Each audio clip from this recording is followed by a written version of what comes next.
Hello and welcome to this week's Thursday Thoughts. Today we are going to look at why it is important to have healthy sleeping habits.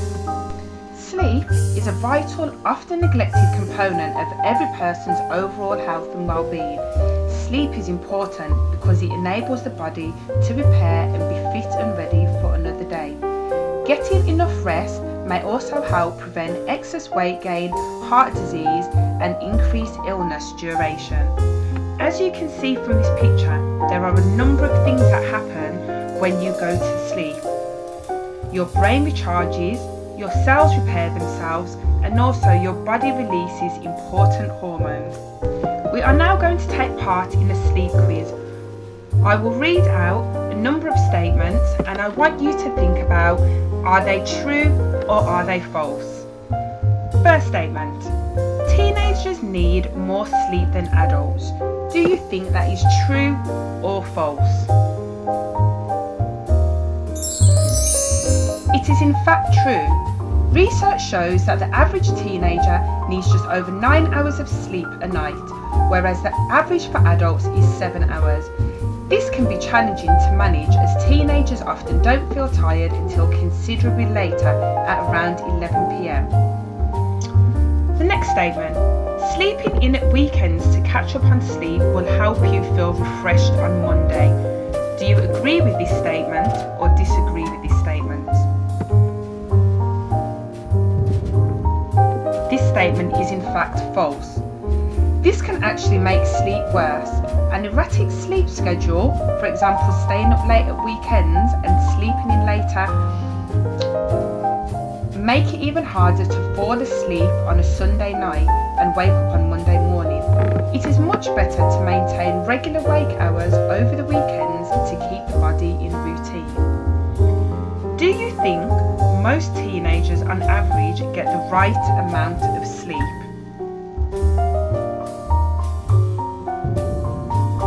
They in fact don't. Due to problems just highlighted, the majority of teenagers are sleep deprived, often by more than 2 hours of required sleep per night. This accumulates over time. Do you think it is recommended to eat a small snack before bedtime? That statement is in fact true. It is a good idea not to go to sleep hungry. While a big meal right before sleep is not advisable, a small snack before bed can help with falling asleep and improve sleep quality. Do you think it is helpful to use a phone app to help track and promote sleep? Actually, it isn't. Lots of apps suggest they can help to promote or track sleep. However, little research has been done into how effective these really are. Any benefits the app may provide are also likely to be outweighed by having the phone on the bedside table, as the lights on the phones and the constant notifications throughout the night can have a significant negative impact on sleep. The next statement is that naps should be no longer than 45 minutes. Is this going to be true or false? It is actually true. Napping can help sleepiness, but should be no longer than 15 to 30 minutes and in the early afternoon. Napping for longer than this or late in the afternoon can make it difficult to fall asleep at night. Naps should only be used as a technique if absolutely necessary. It's much better to try to improve the quality and length of nighttime sleep. Do you think it is possible to counteract the effects of sleep by drinking caffeinated drinks? It actually isn't. Caffeine can give the body a temporary energy boost, but it can have significant detrimental effects over time. Caffeine products are potentially addictive and can impact health. They also disrupt sleep even further. The next statement is getting healthy sleep can improve school results. This is of course true. Research suggests that students who get the best results in tests sleep more than their peers. Sleep can improve brain functions such as memory, organisation, decision making and attention. The last statement is using the night setting on a phone means it doesn't have any effect on sleep. This is in fact false. As blue light filter apps are relatively new, research studies have not yet been published. However, using your phone before sleep has other impacts as people are engaging in conversations, games, processing information, etc. This is at a time when the brain needs them to wind down. How did you do on the sleep quiz?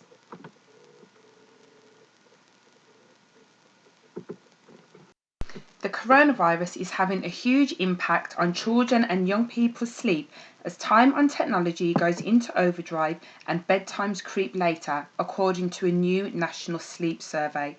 There is potential for sleep problems to emerge or worsen during and following the pandemic. The survey found that as many as 70% of children aged under 16 are going to bed later, but are also waking later, showing that a significant drift in bedtime schedules has already happened. Worryingly, children are becoming more heavily reliant on technology, with nearly 3/4 of parents reporting that their children are using electronic devices such as TVs, tablets, gaming machines and phones significantly more during the coronavirus lockdown. The survey also reveals that a third of children are sleeping longer than normal, indicating that it will be harder to transition back to previous sleep routines once they return to school. Nearly 2 in 10 are sleeping less, which, if this persists as lockdown continues, could impact on physical, mental and emotional health and well-being. Children are also having to adapt.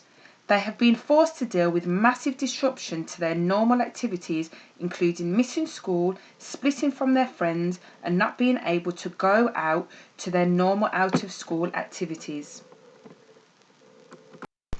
There are a number of ways that poor sleep habits can be improved, such as trying to keep to a consistent sleep schedule. That means you are trying to go to bed and waking up at the same time every day. If bedtimes or wake times have drifted, start to move them slowly forward by 10 or 15 minutes every 2 to 3 days. Try to put a stop to all electronic devices an hour before bedtime. Use family time to play board games, colour or complete jigsaws. Try to get out in daylight for at least half an hour every day to help reset your body clocks. Even in lockdown, you are permitted to go outside for exercise. Try to keep schoolwork out of the bedroom and try to use bedrooms only for sleeping. Here are a few sleep memes that you may be able to relate to.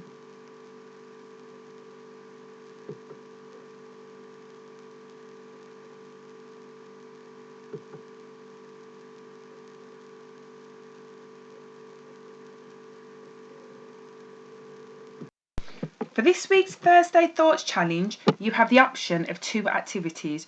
You can either create a poster of 5 tips for a good night's sleep that you can share with your family and friends, or you can write a short story about a character who is struggling to get a good night's sleep. Can you please include advice for others about how they solved the problem? If you wish to, you can even produce and film your short story. Your form tutors will tell you where to send your Thursday Thoughts challenges to. Please remember, finding it hard to get to sleep or not wanting to get up in the morning are all typical experiences as part of growing up. Many adults can sometimes find it hard too. It can sometimes happen when people feel worried or feel stressed out about something. If you are worried about your sleep, you should always speak to your parent or a trusted adult such as a school teacher so they can help you. The Childline website also has advice about sleep for young people.